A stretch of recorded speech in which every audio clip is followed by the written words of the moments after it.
They showed up. They did the hard thing of being present and allowing their loving presence to be the present that they could offer. When we witness another's grief, it is important to try not to fix them or to change their experience. Rather, we just stand beside them. Grief is messy and complicated, and so a griever will often act that way. We need to give them the space to experience every emotion and to go to the depths of their pain. I always advise people to stay away from platitudes. Unless a person asks you, do not try to fix them. When you think about it, the only thing in the world at that moment that will make their life any better is to bring their loved one back. And we in our humanness cannot do that. What does support look like?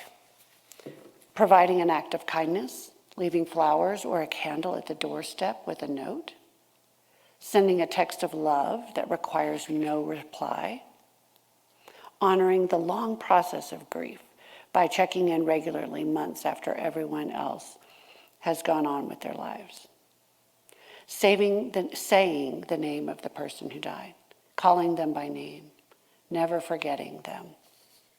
One of the most important things we can do in this crazy world that we live in is to take the time to feel. We need to honor our grief, our human experience, our struggles, and our pain. We need to be present for ourselves and for others.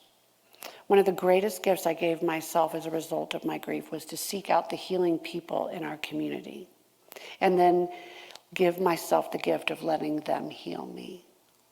As a grief counselor, I am often helping others. In my grief, I needed to let other people help heal me. I found my healers and my people. I created a cocoon for myself, and I spun my web, and then I began the long journey of healing. I'm going to close with two things. One of them is a quote by Mark Halperin. It's from his book, Memoirs of Ant-Proof Case.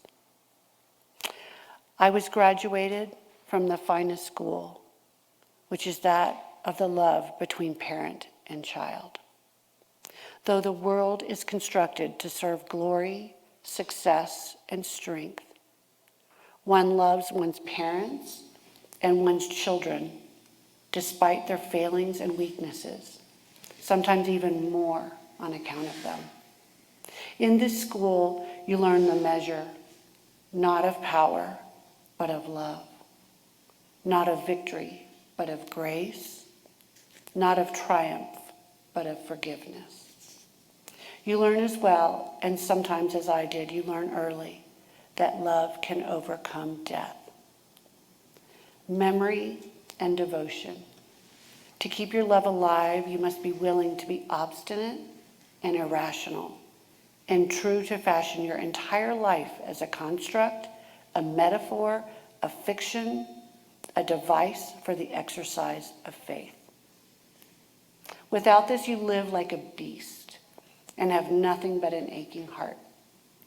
With it, your heart, though broken, will be full, and you will stay in the fight until the very end. Though my life might have been more interesting and eventful, and I might have been a better man, after all these years, I think I can say that I have kept the faith. All this time, my heart has told me nothing but to love and protect. The message has been strong through the twists and turns, and it has never varied. To protect and to protect and to protect. I was born to protect the ones I love, and may God continue to give me ways to protect and serve them, even though they are gone. The last thing I want to leave you with is, so my husband had a wife and two children, and they were driving through Glenwood Canyon, and a huge boulder came off of the canyon and hit the car and killed his wife instantly, and then went back onto his two children and killed the two of them eventually. And we went through that journey together of grief. I met him months afterwards, and one of the questions that I thought was so profound, I asked him, I said, were you mad at God? Weren't you so mad at God when that happened? And he thought about it for a while, and he looked at me and he said, no. He said, what I knew in that moment was that there were horrible things happening all around the world, and that God couldn't stop everything.